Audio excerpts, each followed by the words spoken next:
আমাদের সবার পরিচিত সার্জিস ভাই বক্তব্য পেশ করতেছেন। সার্জিস ভাইয়ের বক্তব্য আপনারা শুনতে পাচ্ছেন। এত ক্রাউড, এত পরিমাণে মানুষ, এটি একেবারে অকল্পনীয়, অবিশ্বাস্য একটা ঘটনা। মার্চ ফর ইউনিটির ডাকে এত পরিমাণ মানুষ আসবে, এটা কল্পনার বাইরে। সবই স্টুডেন্ট। এখানে যাদেরকে দেখতে পাচ্ছেন 80% কিন্তু স্টুডেন্ট। এই স্টুডেন্ট প্রোটেস্টের যে কোনো সমাবেশ হইলে স্টুডেন্টরাই চলে আসে। জামায়াতে ইসলামী রাজনৈতিক দলটির কিছু লোকজন আসছে, এই যে হুজুরদের দেখতে পাচ্ছেন। সার্জিস ভাই বক্তব্য দিচ্ছেন, বক্তব্য আপনারা শুনতেই পাচ্ছেন। কি পরিমাণ ক্রাউডটা দেখুন, এত বেশি ক্রাউড এর আগে কখনো দেখিনি। চারিদিকে যদি ক্যামেরা ঘুরাই, শুধু মানুষের মানুষ, শুধু মানুষের ছাড়া আর কোনো কথা নেই। দেখতেই পাচ্ছেন এত মানুষ। প্রজেক্টরেও আপনারা দেখতেই পাচ্ছেন কি পরিমাণ মানুষ। আমি আমার ছোট ভাই সহ চলে এসেছি সেই 2:30 থেকে। আমরা শহীদ মিনারে অবস্থান করতেছি। ক্রাউড দেখেন, কি পরিমাণ মানুষের ক্রাউড।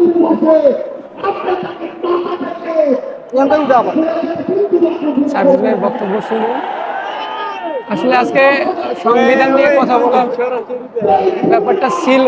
সংবিধান নিয়ে কথা বলতে চেয়েছিল, সমন্বয়করা একটা ঘোষণা দিতে চেয়েছিল, proclamation of July August movement, যেটার একটা ব্যাপারে কথা বলার কথা ছিল, কিন্তু সে ব্যাপারে কথাবার্তা বলা তেমনটা হচ্ছে না। কারণ সরকারের সাথে বৈঠক করার পর, বিভিন্ন রাজনৈতিক দলের সাথে গত রাতে বৈঠক করার পর হয়তো তারা ইন্টারনালি কাজগুলো করবে। সংবিধানের যে বিভিন্ন বিষয় সংশোধন করা, কোনো কিছু ইনক্লুড করা, এবং বাতিল করা লাগলে যে বিষয়গুলো বাতিল করা লাগবে, যে আইনগুলো বাতিল করা প্রয়োজন সেগুলো বাতিল হবে ইনশাআল্লাহ। সবগুলো প্রসেস অনুযায়ী আগাবে। আপনারা দেখতেই পাচ্ছেন সার্জিস ভাই বক্তব্য দিচ্ছে। এদিকে আপেল আমার ছোট ভাই আমার সাথে চলে এসেছে। ও প্রথমবার আজকে মেট্রোতে উঠেছিল এবং প্রথমবার ওর লাইফে এত বেশি ক্রাউডও দেখতেছে। প্রথমবার ওর লাইফেও এত বেশি ক্রাউড দেখতেছে। এগুলো আমি অনেক আগে ফেস করেছি, অনেক বেশি এক্সপিরিয়েন্স আছে এই বিষয়গুলো সম্পর্কে।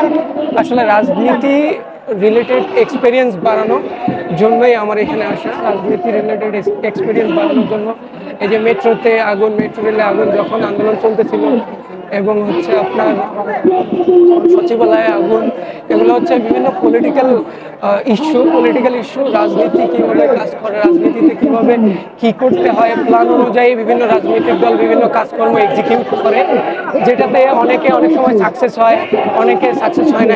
এক সময় আপনারা জানেন গ্রেনেড হামলার ব্যাপারটা, তারপরে হেফাজতে ইসলামের যে হত্যাকাণ্ড, তারপরে বিডিআর বিদ্রোহ যেটা ছিল, বিডিআর হত্যাকাণ্ড, এগুলো রাজনৈতিক ব্যাপার স্যাপার।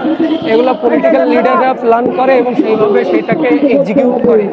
এই জন্য এই রাজনীতির চালগুলো যদি আপনারা বুঝতে পারেন, তাহলে কাকে নির্বাচিত করতে হবে, কাকে ভোট দিতে হবে, সেই ব্যাপারগুলো আপনারা বুঝে যাবেন।